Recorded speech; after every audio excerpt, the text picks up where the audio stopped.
তো হ্যালো দোস্ত, আসসালামু আলাইকুম ওয়া রাহমাতুল্লাহি ওয়া বারাকাতুহু। চলুন আজকে আমরা শিখি যে আত্তাহিয়াতুর বটকে আত্তাহিয়াতু কি হিসেবে আমরা সহিহ ও শুদ্ধ হিসেবে পড়ব।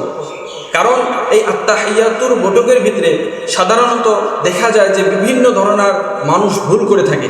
কেউ দেখবেন যে হাত এখানে রাখে, কেউ দেখবেন যে এখানে এরকম করে রাখে, কেউ দেখবেন যে এরকম করে রাখে, কেউ দেখবেন বিভিন্ন ধরনের হিসেবে হাত রাখে।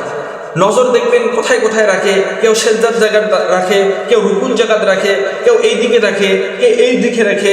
তো আসলতে সহিহ ও শুদ্ধ নিয়মটা কি হিসাবে হাত রাখতে হয়, কি হিসাবে নজর কোথায় রাখতে হয়, তো আজকে আমরা বিস্তারিত এই ভিডিওর মাধ্যমে জানব।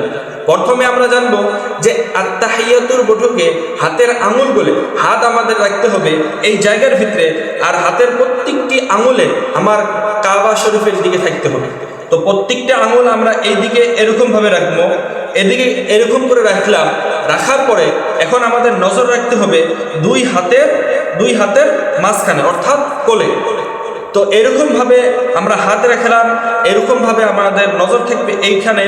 তো এখানে আমরা নজর রাখার পর এখন আমরা পড়ব আত্তাহিয়াতু লিল্লাহি ওয়াসসালাওয়াতু ওয়াত-তাইয়্যিবাতু আসসালামু আলাইকা আইয়ুহান নাবিয়্যু ওয়া রাহমাতুল্লাহি ওয়া বারাকাতুহু আসসালামু আলাইনা ওয়া আলা ইবাদিল্লাহিস সালিহিন আশহাদু আল্লা ইলাহা ইল্লাল্লাহু ওয়া আশহাদু আন্না মুহাম্মাদান আবদুহু ওয়া রাসূলুহু। এটা হলো সহিহ ও শুদ্ধ নিয়ম আত্তাহিয়াতু পড়া।